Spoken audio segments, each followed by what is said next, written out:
ముందుగా శ్యామరావు తల్లికి, నా గురువైనటువంటి బ్రహ్మర్షి సుభాష్ పత్రిజీ గారికి, నా తల్లిదండ్రులకి నా ప్రణామాలు తెలియజేసుకుంటూ ఆత్మబంధువులందరికీ ఆత్మప్రణామాలండి. ఈరోజు యుగాల గురించి చెప్పుకుందాం. మొత్తం మనకి 4 యుగాలు: కృతయుగం, సత్యయుగం, త్రేతాయుగం, ద్వాపరయుగం, కలియుగం. సో సత్యయుగం ఆ పీరియడ్ కాలం 17,28,000 సంవత్సరాలు. దాని టైం 17,28,000 సంవత్సరాలు. మనిషి ఆయుష్ కూడా 1,00,000 ఉండేది. హైట్ కూడా ఎక్కువ ఉండేవారు. ఎక్కువ కాలం ఎందుకు జీవించారంటే వాళ్ళు సత్యం మాట్లాడేవారు, ధర్మంగా జీవించేవారు. వాళ్ళు అరిషడ్ వర్గాలు ఉండేవి కాదు. అరిషడ్ వర్గాలు లేకపోవడం ప్రతి వ్యక్తి తృప్తికరమైన జీవితాన్ని జీవిస్తూ ఉండేవారు. వాళ్ళు తినే ఆహారం మంచిది. మనలో ఎప్పుడైనా ఆహారం కూడా మన జీవన విధానం ఒక భాగం అండి. మనలో ఈ సమోగుణాలు, రజోగుణాలు రెచ్చగొట్టేది ఆహార పాత్ర కూడా ఉంటుంది. కాబట్టి తీసుకునే ఆహారం కూడా చాలా జాగ్రత్తగా తీసుకోవాలి మనం. అది సో ఆహారం చాలా బాగుండేది. వాళ్ళది ప్రకృతితో అనుసంధానం అయి ఉండేవారు. ఎప్పుడు ప్రకృతితోనే అనుసంధానం అయి ఉండేవారు కాబట్టి వాళ్ళ ఆలోచన విధానం బాగుండేది. ఆత్మస్థితిలో ఉండేవారు ఎక్కువ సత్యయుగంలో. అందుకే అది సత్యయుగం అయింది. అందరూ సత్యంగా ధర్మంగానే ఉండేవారు. కాబట్టి అక్కడ ధర్మం 4 పాదాల మీద ఉండేది. ధర్మం 4 పాదాల మీద. మనకి ఎప్పుడైనా ఒక యుగం అవుతున్నప్పుడే రెండో యుగం స్టార్ట్ అయిపోద్ది. ఆ యుగంలోనే రెండో యుగం స్టార్ట్ అయిపోద్ది. అప్పుడే స్టార్ట్ అయింది త్రేతాయుగం. రావణాసురుడు జననం కూడా జరిగిపోయింది అప్పుడే. ఆ త్రేతాయుగం అవుతున్నప్పటికీ రాముడు తర్వాత మధ్యలో వచ్చాడు. అప్పటికెప్పుడు రావణాసుడు పాపం పండిపోయిన తర్వాత దేవతలందరూ వెళ్ళి, రావణాసుడు పాపం పండిపోయింది, విష్ణుమూర్తికి మీరు ఇంకా జన్మ తీసుకోవాలన్నప్పుడు ఆయన భూమికి రామావతారంగా వచ్చారు. ఈ త్రేతాయుగంకి వచ్చేసరికి ధర్మం 3 పాదాల మీదకి వెళ్తుంది. 75%, 25%. 75% మంచి, 25% చెడు. ఆ 25% చెడులోనే రావణాసుడు. అయితే రావణాసుడు చెడ్డవాడంటే ఆ పాత్ర మనకి ఏం నేర్పిస్తుంది? ఎప్పుడైనా మనిషిని అనకూడదండి, ఆ మనిషి పాత్రను చూడాలి. ఒక క్యారెక్టర్ ప్రతిదీ ఆ యుగం నుంచి కలియుగంకి లింక్ ఉంది. సత్యయుగంలో ఎలా జీవించారో అది ఆదర్శంగా తీసుకోవాలి. త్రేతాయుగంకి వచ్చరికి రాముడు ఎలా జీవించాడు, రావణాసురుడు ఎలా జీవించాడు, రాముడి పాత్ర ఏమి నేర్పుతుంది, రావణాసురుడు పాత్ర ఏమి నేర్పుతుంది మనకి. అన్నదమ్ములు కలిసి ఉన్నారు చక్కగా, నలుగురును. తండ్రి మాట విన్నాడు రాముడు. రాజ్యం నీకే పట్టాభిషేకం అంటే చిన్న నవ్వాడు. తెల్లవారు లేచి నువ్వు అరణ్యవాసం వెళ్ళాలన్నా అదే నవ్వాడు. ఆయన దేని మీద లేదు. అదే రాముడి పాత్ర. రావణాసురుడు బ్రాహ్మణుడు, బ్రహ్మజ్ఞానం తెలిసిన వాడు రావణాసురుడు. అయినా సరే అరిషడ్ వర్గాలు ఎప్పుడైతే ఆయనలో ప్రవేశించాయో, మనస్సు ప్రభావితమయ్యిందో, అహంకారం, మదం, నన్ను మించినోడు లేడు అని ఎప్పుడు వచ్చిందో అయిపోయి పతనం మొదలైంది. ఆ అరిషడ్ వర్గాల్లో మోహం కూడా చేరింది. పరస్త్రీని అది వివాహం అయిపోయిన ఒక స్త్రీ మీద ఎప్పుడైతే మోహం చెందాడో పతనం మొదలైంది. అదొక పాత్ర, అదొక క్యారెక్టర్ తీసుకోవాలి మనం. దాన్ని ఎగ్జాంపుల్గాను ఇంత నేర్చుకుంటున్నాం, ఇన్ని తెలుసుకుంటున్నాం, అయినా సరే పరిస్థితి పట్ల వ్యామోహం ఉండకూడదు. మొదటి తెలుసుకోవాలి. అహంకారం నేను అనేదే లేదురా నాయన, నేను అనేది ఇంకెక్కడి నుంచి ఉందనుకోవట్లేదు. ఇవన్నీ మనం తీసుకోవాల్సిన పాత్రలు. అక్కడికి వచ్చేసరికి ఆయుష్ తగ్గిపోయింది, హైట్ తగ్గిపోయింది. అప్పుడు హైట్ ఉండేవారు, ఆయుష్ ఉండేవారు. ఇక్కడికి వచ్చేసరికి ఎందుకు నీ ఆయుష్ ఎప్పుడు తగ్గిపోతుంది, నీ అరిషడ్వారాలు పెరుగుతున్నాయి, నీ శ్వాస తగ్గిపోతుంది, ఆలోచనలు మారిపోతున్నాయి. అదొక పాత్ర. అన్నదమ్ములు వాళ్ళు ఎలా ఉన్నారు, వీళ్ళు ఎలా ఉన్నారు, ఒక పాత్ర చూపించింది. ఆ తర్వాత ద్వాపర యుగంకి వచ్చేసరికి 2 అయిపోయి ధర్మం వచ్చేసరికి 2 భాగాలు, కౌరవులు, పాండవులు, 50-50 2 వచ్చాయి. ఇక్కడ చాలా పెద్ద పాత్ర తల్లిదండ్రులు. ధృతరాష్ట్రుడు గుడ్డివాడిగా, గాంధారి ఇద్దరు పితృవాత్సల్యంతో ఆయన కొడుకు ఎన్ని చేసినా సరే గుణపాఠం నేర్పించే తల్లిదండ్రులు. కొడుకు మీద ఉన్న వాత్సల్యంతో, ఆ ప్రేమతో వాడు తప్పు చేస్తున్నా నాన్న ఇది తప్పు అని చెప్పి తల్లిదండ్రులు నేర్పించలేదు. అదొక పెద్ద లెసన్. ఇప్పుడు కలియుగాలు అవన్నీ జరుగుతున్నాయి మనకి. అవన్నీ పాత్రలు. మనం ఎగ్జాంపుల్కి అయితే అవన్నీ జరిగాయి ఇలాంటి వాడని చెప్పడం కాదు. వాడి నుంచి నువ్వే నేర్చుకున్నావు. అసలు నీ పాత్ర ఏంటి తీసుకోవాలి. అక్కడ వాళ్ళు ఉన్నారు పాండవులు. తల్లి పెంపకం, తండ్రి లేకపోయినా తల్లి ఎన్ని విద్యాబుద్ధులు నేర్పించి, ఎంత గుణాలు, సంస్కారం ఏం నేర్పించింది. ఇక్కడికి వచ్చేసరికి కుటుంబం, అన్నదమ్ములు చెప్పేసి అక్కడ అన్నదమ్ములు కలిసి ఉన్నారు. ఇక్కడికి వచ్చేసరికి అన్నదమ్ములు ఇంట్లో వాళ్ళే తన్నుకుంటారు నాయన. అన్నదమ్ములకి వచ్చేసింది. ఇక్కడికి వచ్చేసరికి రాజ్యం. కాకపోతే ఒక్క పెద్ద విషయం ఏంటంటే ధర్మమే గెలుస్తుందని నిరూపించాడు భగవంతుడు. ధర్మం ఎటు ఉందో అటువైపే ఉంటాడు. వాళ్ళు 100 మంది 5 అయినా సరే భగవంతుడు ఎటున్నాడో అదే విజయం వస్తుంది. ఆ దుర్యోధనుడికి రాజకాంక్ష, అహంకారం, అంత అహంకారం కాదు, రాజకాంక్ష. ఇవన్నీ ఎక్కడ పతనానికి దారితీసి అవన్నీ పతనం అంటే మనలోని అరిషడ్ వర్గాలు చేరి ఇలాంటి కోరికలు వస్తే పతనమే అవుతామని చెప్పడానికి ఈ పాత్రలన్నీ కూడా పతనమే. నువ్వు ఎదుటి వ్యక్తిని తీసుకో, పాండవులు తీసుకో, ఎంత సద్గుణాలు ఉన్నాయి, అందుకే విజయం సాధించారు. వాళ్ళలో కూడా ఉండొచ్చు, కానీ ధర్మానికి చూశారు. వాళ్ళు ధర్మంగానే అడిగారు ప్రతిదీ కూడా. వాళ్ళ ముందు యుద్ధానికి కూడా అసలు ధర్మంగానే అడిగారు. శ్రీకృష్ణుడు కూడా వెళ్ళి అడుగుతాడు వద్దు యుద్ధం అని చెప్పి. అయినా అహంకారం ఉంటే ఈయన వెళ్ళలేదు. జరిగింది అది. మనకు వచ్చేసరికి కలియుగం. మన ద్వాపర యుగం వచ్చేసి 8,64,000 సంవత్సరాలు. మనకి త్రేతాయుగం వచ్చేసరికి 12,96,000 సంవత్సరాలు దాని పీరియడ్. మన కలియుగం వచ్చేసరికి 4,32,000 సంవత్సరాలు మన కలియుగం. ఈ 4,32,000 సంవత్సరాల్లో 5,000 సంవత్సరాలు మనకు వచ్చేసింది. ఈ 5,000 సంవత్సరాల్లో ఎన్ని క్రూరంగా జరిగిపోయాయి అంటే మనకి ఒకప్పుడు ఇక్కడికి వచ్చేసరికి ధర్మం ఇప్పుడు 3 పాదాలు పోయింది, 1 పాదమే. 25% మంచి, మిగతా 75% చెడు. ఎందుకంటే ఎర్షడ్ వర్గాలు ఎక్కువ అందరిలోకి వచ్చేసరికి కలి ప్రభావం ఎక్కువ అయిపోవడం వల్ల 25% అంటే 100 మందిలో ఒక్కడు తేలుతాడు. మంచిగా ఆలోచించు. 100 మంది అది చెడు అని అంటే ఒక్కడు ఆలోచిస్తాడు, వద్దురా అది మంచి అని. కానీ ఆ ఒక్కడి మాట వెళ్ళడం కష్టం. అలా ఉంది ఈ కలియుగం అన్నమాట. సో ఇప్పుడు ఈ కలియుగంలో మనం చూస్ చేసుకోవాలి. రావణాసుడిలో ఉందామా, రాముడిలాగా బతుకుదామా, దుర్యోధనుడిలాగా ఉందామా, ధర్మరాజులాగా బతుకుదామా, మనం నిర్ణయించుకోవాల్సింది. ఎలా తీసుకుంటామైతే ఇప్పుడు ఈ భూమి మీద ఇప్పుడు వాళ్ళకున్న దాని మీద మనకి ఇంకా ఎక్కువ ఫైట్ చేయాలి. ఎందుకంటే ధర్మం సగం ఉన్నప్పుడు వేరు, ఇప్పుడు అలా కాదుగా. అధర్మమే ఎక్కువగా ఉంది, ధర్మం తక్కువగా ఉంది. నీ యుద్ధం ఇప్పుడు ఇంకా కఠినంగా ఉంటుంది. ఉండాలి అని అంటే నువ్వు నిలవడం. మళ్ళీ భగవంతుడు ఏం చెప్పాడు? ధర్మం వైపే ఉంటానని చెప్పాడు ఆయన. నువ్వు ఎంత ధర్మంగా ఉంటే నీ జీవితం అంత బాగుంటుంది, ఎంత సత్యంగా ఉంటావో నీ జీవితం అంత బాగుంటుంది. అంటే నీ వాక్కు బాగుండాలి, నీ ప్రవర్తన బాగుంటుంది, నీ ఆలోచన బాగుంటుంది, నీ నడవడిక బాగుంటుంది. కలియుగంలో ఇవే నేను కాపాడుతాయి. ఇంకోటి కాబట్టి ఆ 4 నీలో ఉండాలంటే భగవంతుడు కాదు లక్షణాలు రావాలి. ఉంటేనే భగవంతుడు నీతో ఉంటాడు.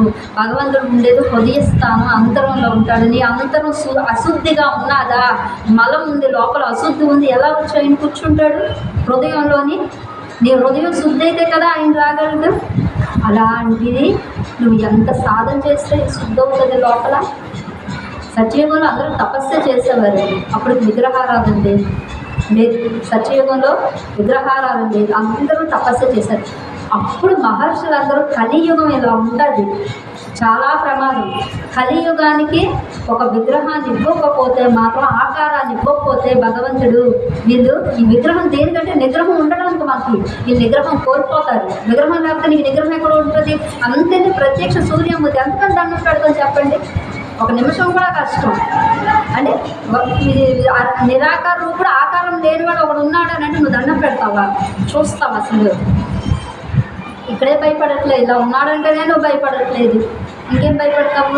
వీళ్ళకి ఒక ఉండాలని చెప్పి పరమేశ్వరుడు ఇలా ఉంటాడు, విష్ణువు ఇలా ఉంటాడు, బ్రహ్మ ఇలా ఉంటాడు అని చెప్పి వాళ్ళకి ఆకారాలు ఇచ్చి మనకి ఇచ్చారు. అమ్మవారు ఇలా ఉంటారు అని చెప్పి ఒక ఆకారం ఇచ్చి నీలో నిగ్రహం నింపడానికి ఇచ్చారు. ఎన్ని వేదాలు రాశారు ఉపనిషత్తులు.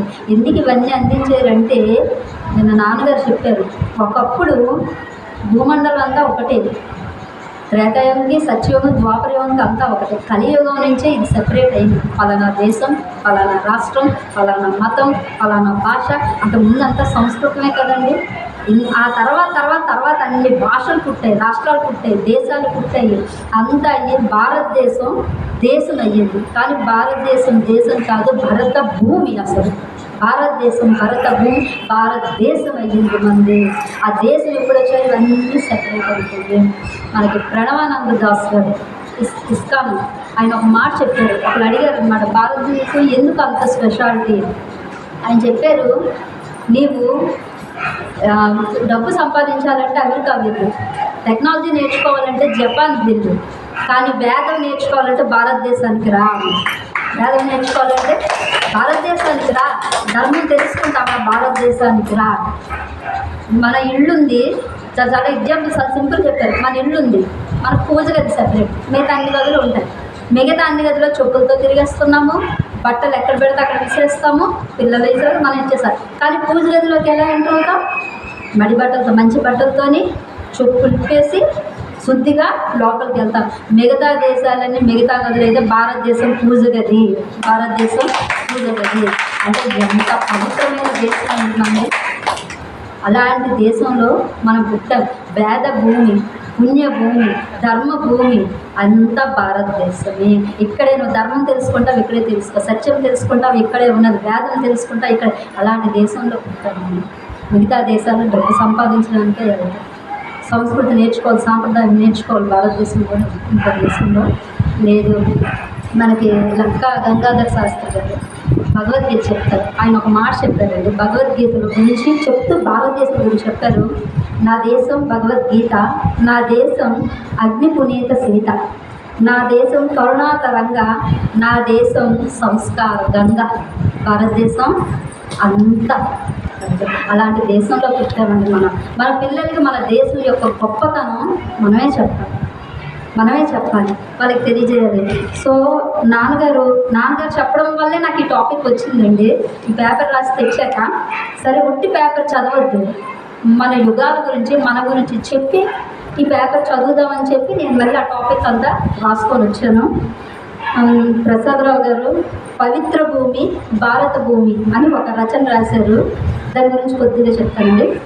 ధర్మభూమి, దైవభూమి, కర్మభూమి, జ్ఞానభూమి, 4 యుగాలు సంభవించిన భూమి, షట్చక్రవర్తులు ఏలిన భూమి, దశావతారాలు జరిగిన భూమి, శ్రీరాముని ధర్మం, శ్రీకృష్ణుని లీలల భూమి, విశ్వరూపం దర్శించే భూమి, విశ్వశాంతి కోరే భూమి, పావన నేలను పాలించే చక్రవర్తులు, రత్నాల రాసులు వెదజల్లే భూమి, సప్త ఋషులు సనక సనందనాదులు, అశ్వనీ దేవతలు నెలవైన భూమి, వశిష్ఠ వ్యాస వాల్మీకి గార్గ్య భృగాది ఋషులు నడయాడే భూమి, గదీచి శివి బలి కర్ణ దాన త్యాగ ఫల భూమి, సద్గురువులు భక్త అగ్రాగణ్యులు వాగ్వేయకాదులు వసించే భూమి, తులసీదాసు జయదేవు తుకారం కాళిదాసాది కావ్య కల్పతరువు భూమి, త్యాగయ్య పురంధరీదాసు దీక్షితులు రామదాసాది వాగ్వేయకారుల కన్న భూమి, భారత భాగవత రామాయణ భగవద్గీత 4 వేదములు ప్రకాశ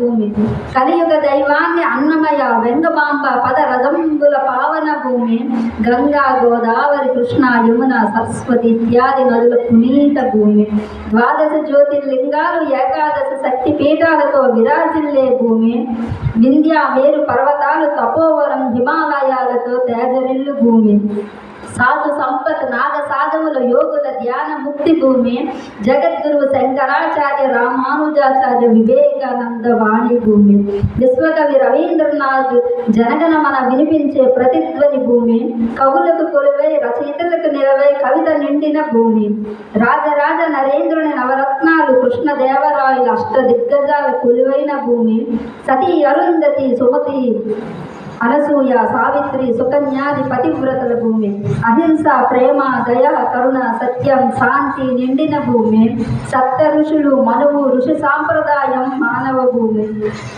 భరతముని భరతనాట్య శాస్త్ర కళామ తల్లి ప్రభంజనం భూమి ఈ భారత భూమి. నమో నమో నమో నమ. ఎంత గొప్ప వాళ్ళు పుట్టారండి భారతదేశంలో. రచన చేసిందండి నేను కాదు, వైగంట ప్రసాదరావు గారు రచన.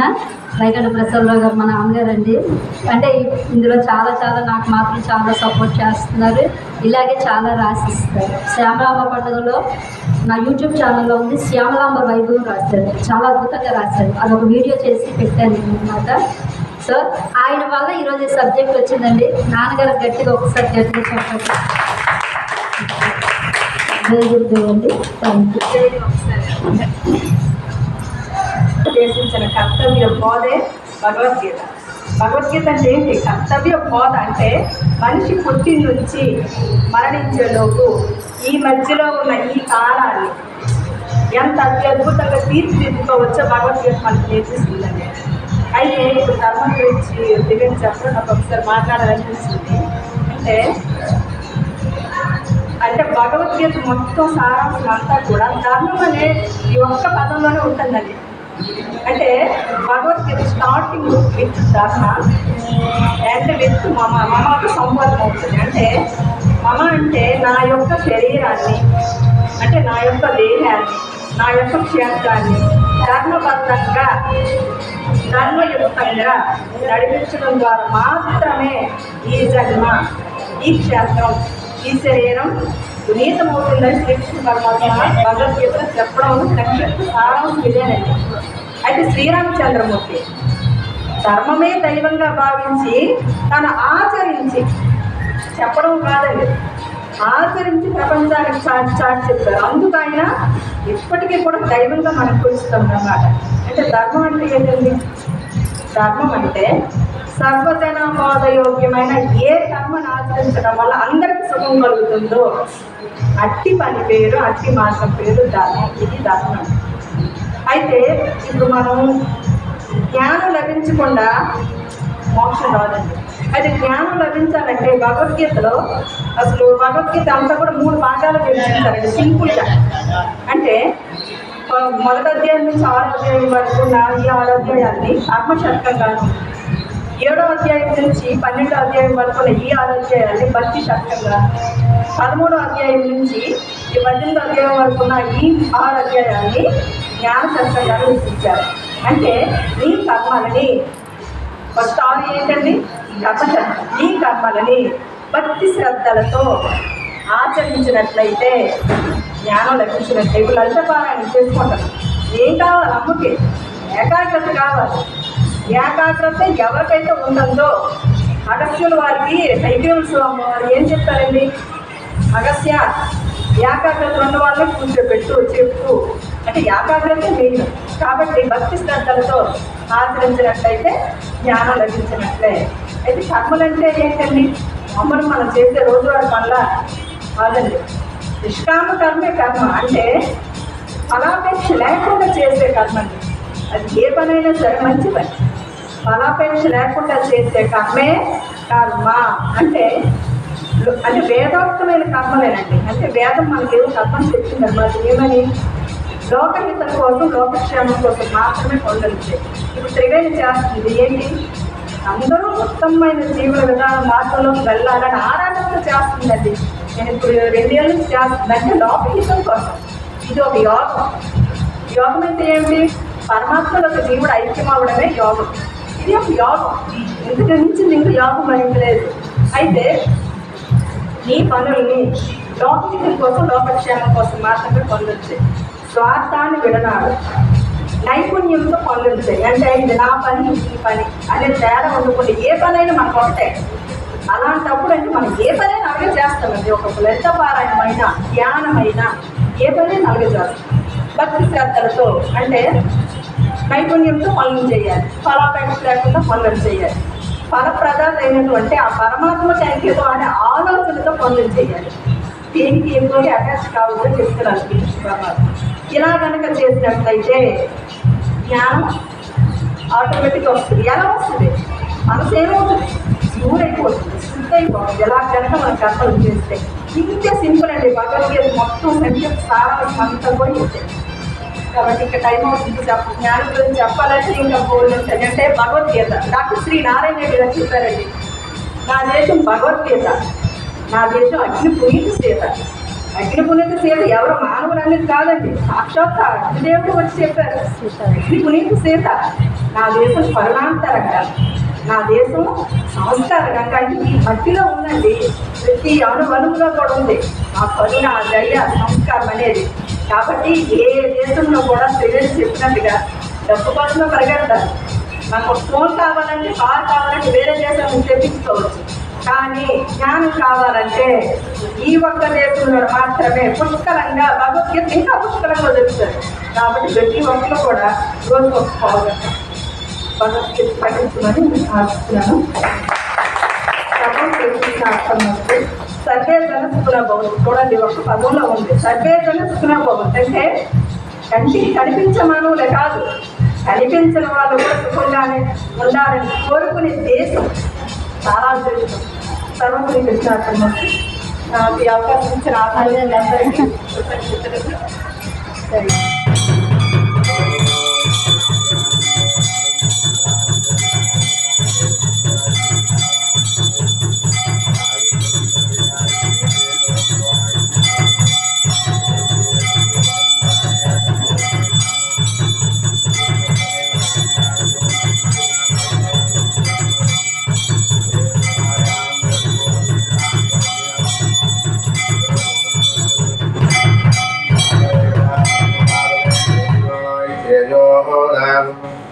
ओम लक्ष्मी क्षीरसुंदराजर्यां श्रीरंगनामेश्वरे दासी भूतमस्तदेवनितां लोकैकदीपाङ्कुरां श्रीमन्मन्दगणाक्षलब्धो ब्रह्मेन्द्रगङ्गाधरा तां श्रीलोचिपुरुषेन्द्रज्ञा शुद्धलक्ष्मी मोक्षलक्ष्मी श्रीलक्ष्मी सरस्वती श्रीलक्ष्मीवरलक्ष्मीत्या प्रसन्नामन्तरोदा प्राङ्गो भासामयी रुद्राङ्करे वन्दी कमला सहस्रां बालात्मोदि प्रतिभाधात्तामजयमम्बां जगदीश्वरम्बां सर्वमङ्गलमाङ्गल्ये शिवे सर्वार्थसाधिके शरण्ये त्र्यम्बके देवी नारायणमूर्तये कात्यायनाय विद्महे कुमारनन्दो बुद्धप्रचोदयात्